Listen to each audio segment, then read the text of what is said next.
Hello, accommodation department. How can I help you? Uh, do you look after accommodation for international students? Yes, we look after accommodation for all the students. Good. I hope you can help me then. I've only just been accepted onto a postgraduate course, and I want to know if there is any accommodation available from this September. I know it's very short notice. Yes, it is rather late, but I'm sure we'll be able to find you something. First of all, can you give me your name and student number so that I can find you on the system? Sure. My name is Maria Teresa Gonzalez. Maria Teresa Gonzalez. How do you spell that? Gonzalez.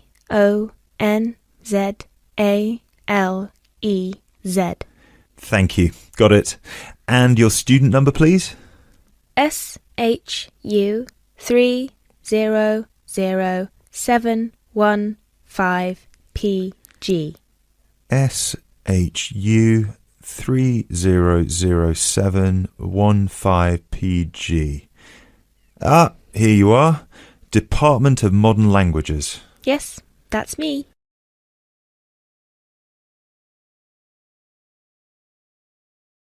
You now have 30 seconds to look at questions 4 to 7.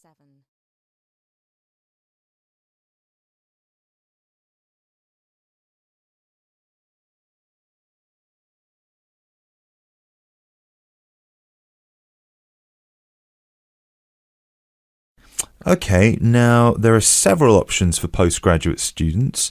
Firstly, there is the Trigon. This is a new block near to the station and not far from the main campus. Accommodation is what we call cluster accommodation. What does that mean? There's a small group of rooms, usually 6, each with its own bathroom clustered around a lounge kitchen area which is shared. Oh, I see. That sounds good. They are very popular. The price for these is £99 per week, and we do have some availability left. However, for postgraduate students, there are other options. And what are they? There's another apartment block called The Cube, located near the west gate of the campus. Accommodation there is in 1 or 2 bedroom self-contained flats. So, the cube is self-contained? How does that work? Well, basically, they're just like ordinary apartments. Each apartment has 1 or 2 study bedrooms with ensuite bathroom, a lounge and a kitchen. And what is the price of those? For the 1 bedroom, it is £180 per week, and for the 2 bedroom, it is £110 per week for each person. And can I choose who I share with? If you have a friend and you would like to share with them, of course, we can reserve a 2-bedroom apartment for you both. Otherwise, you just have to share with whoever else is there. Obviously, it will be another woman. I will have to think about this. Do I have to make a decision now? No, but we don't have much accommodation left, so I can't guarantee that there will still be availability if you leave it too long. Yes, that's fair. I have a friend in the management department who might like to share. I will speak with her and get back to you this afternoon. Okay, fine. Do let us know as soon as you can. I will do. Thanks for all your help. My pleasure. Bye. Bye.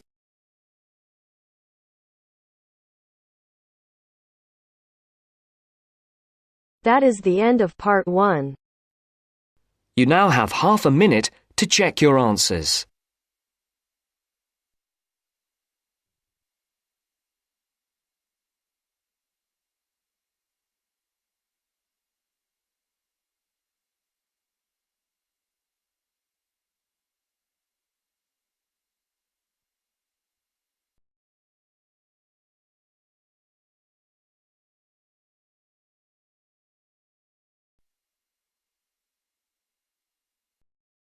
Now turns to part 2. Part 2. You'll hear a lecturer talking to students about the ozone layer and CFCs.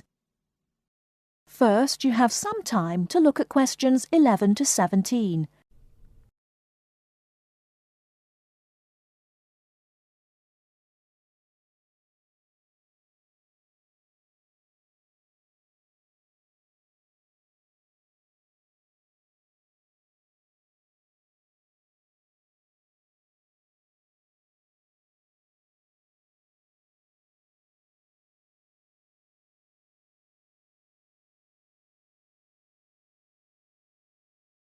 Now, listen carefully and answer questions 11 to 17.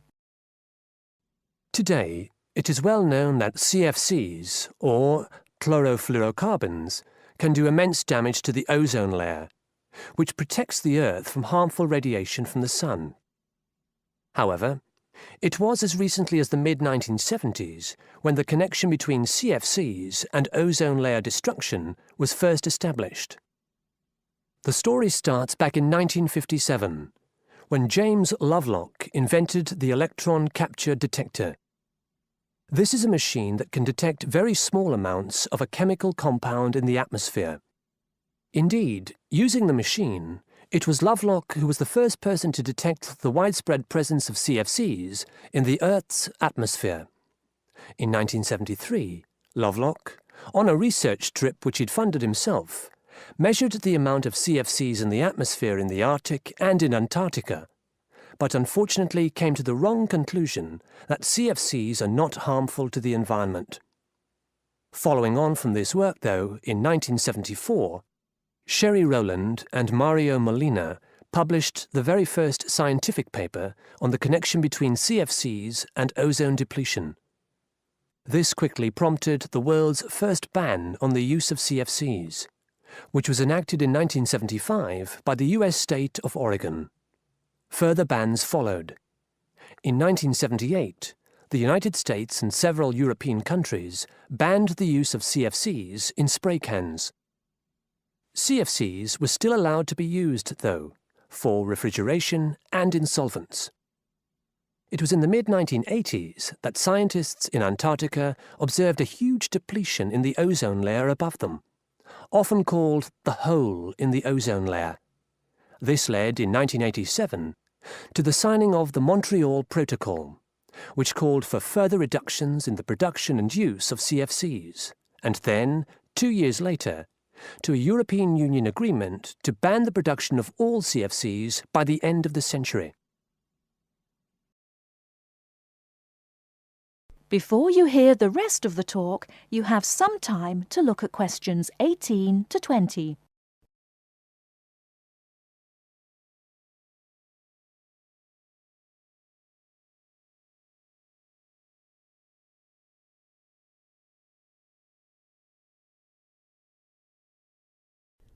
Now listen and answer questions 18 to 20. So why exactly are CFCs so harmful? One of the reasons CFCs were so popular in the production of solvents and refrigeration coolants is that they are unreactive. That is, they don't react easily or at all with other chemical compounds. It's this property, however, that also makes them dangerous. Because they are unreactive, it's very difficult for them to be broken down. This gives them a long lifespan, more than 100 years in some cases, and allows them to rise into the upper levels of the atmosphere, the stratosphere, unchanged. There, ultraviolet radiation from the sun starts to break them down, freeing the chlorine atoms from the CFCs. It's this chlorine that helps destroy the ozone there.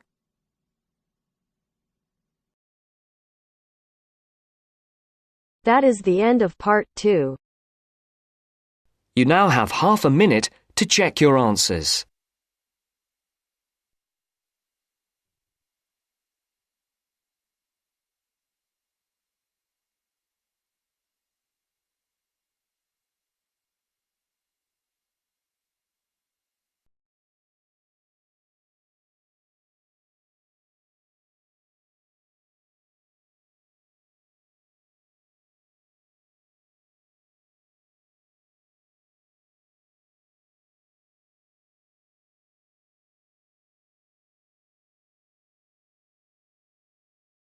Now turns to part 3.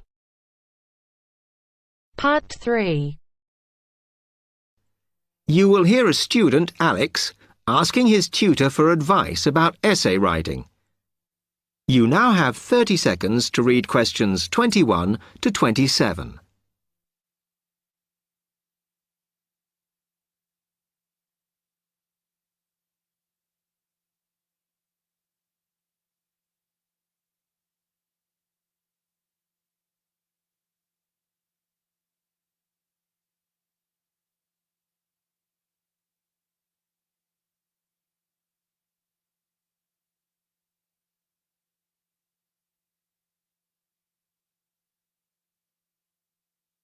Hi, Alex. Come in.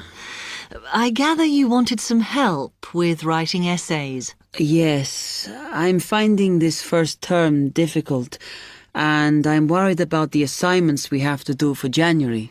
Well, let me see if I can help. You shouldn't panic about it, because essay writing is a very straightforward process, really. What it involves is organising the information that you want to include.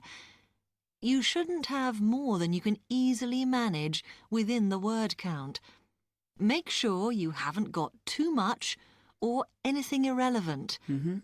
You need to look at that and work out what you need and what you don't need before you start. And then you just have to think about how you're going to put forward your argument. Oh, that sounds very straightforward when you put it like that. But I'm worried I haven't got the necessary skills for writing an effective essay because English is my second language.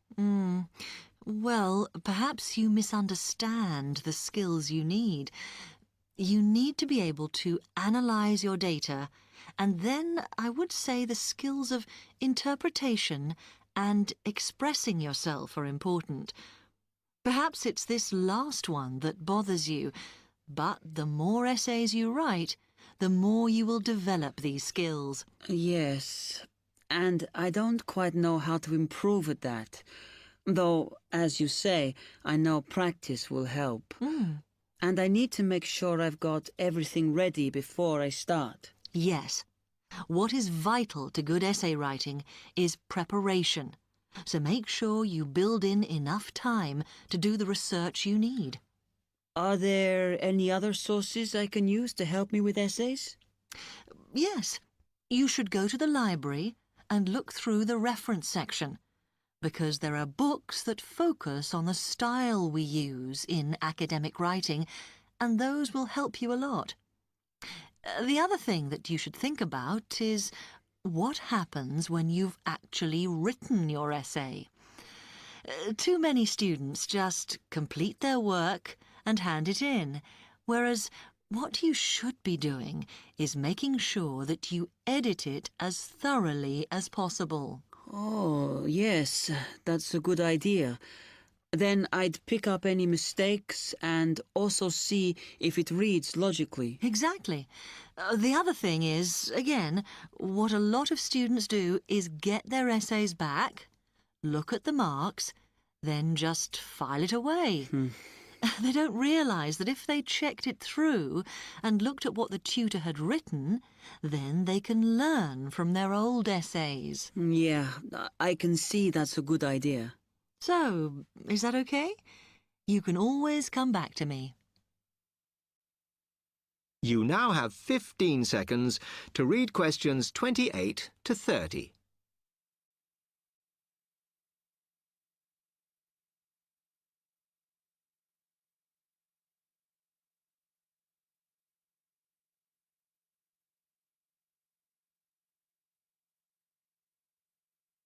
Actually, there were a couple of other things I wanted to ask you about essay writing. I had a few thoughts of my own about what I should do, such as really taking good notes when I'm reading, because that helps, doesn't it? I think it improves your knowledge rather than your actual writing. But one tip I can give you is to try and not read too much. Otherwise, you end up including irrelevant material in your essay. Remember to stay on task. Yes. Sometimes I have problems interpreting the questions correctly, or the whole question seems overwhelming to me. What I try to do is highlight the key parts and divide it into smaller chunks so I can manage it. Well, you might find it useful to break it down even further by making sure you understand all the words perfectly before you start. Things like assess or comment and such like. Yes, I see. Sometimes, after an objective analysis, the question actually asks you for a subjective opinion, but you must remember to support your arguments if that's the case. One final comment I can make is about using your own words. You must try to do this as far as possible. You're expected to summarise what you've read, not just string together a list of quotations. In fact, you shouldn't have too many. Just use them where it's really important. Okay, thanks. Do you read other students' essays when you've finished? No. Why? Is that a good idea? Well, you can confuse each other, so I'd advise against it. But it's up to you. Okay. Thanks very much for your time.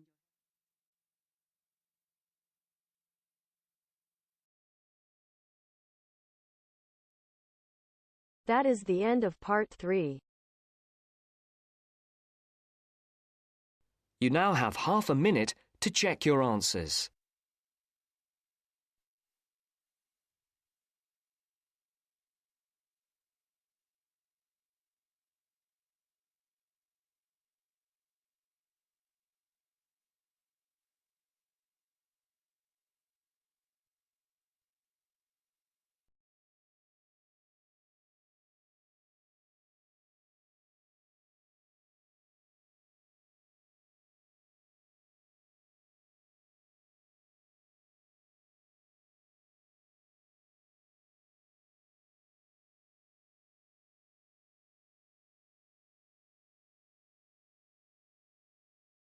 Now listen carefully and answer questions 31 to 40. Cheese is one of those foods that we tend to take for granted as always having been with us. And it's odd to think that someone somewhere must have discovered the process to make cheeses. That takes place today. In the studio to tell us all about it is Monica Maxwell. Today, we all know that the process of making cheeses takes place when microorganisms get into milk and bring about changes in its physical and biochemical structure. Well, obviously, we don't know who discovered the process, but it's thought that it came from Southwest Asia about 8,000 years ago. In the early time, there were mainly two types of cheeses. One of them was rather tasteless and bland, in the case of the so-called fresh cheeses, which are eaten immediately after the milk has coagulated. And another one was rough-tasting and salty, in the case of the ripened cheeses, which are made by adding salt to the soft fresh cheese and allowing other biochemical processes to continue so that a stronger taste and a more solid texture resulted. The ancient Romans changed all that. They were great pioneers in the art of cheese-making, and the different varieties of cheese they invented and the techniques for producing them spread with them to the countries they invaded. This spread of new techniques took place between about 60 BC and 300 AD. You can still trace their influence in the English word cheese, which comes ultimately from the Latin word Caseus, that's C-A-S-E-U-S. At this stage in history, people weren't aware in a scientific way of the role of different microorganisms and enzymes in producing different types of cheese, but they knew from experience that cheese's tastes were relevant to something. If you kept your milk or your pre-cheese mixture at a certain temperature or in a certain environment, things would turn out in a certain way. In the 19th century, with the increasing knowledge about microorganism, there came the next great step forward in cheese-making. Once it was known exactly which microorganism was involved in the different stages of producing a cheese, and how the presence of different microorganisms affected the taste, it was possible to introduce them deliberately and to industrialize the process. Nowadays, cheese is made on a large scale in factories, although the small producer working from his dairy farm continued to exist and still exists today. Cheesemaking moved very much into the world of technology and industrial processes, although because the aim is still to produce something that people like to eat, there's still an important role for human judgment. People still go round tasting the young cheese at different stages to see how it's getting on, and may add a bit of this or that to improve the final taste. Whatever the scale of production, there is still room for the development of art alongside the technology. That is the end of part 4. You now have half a minute.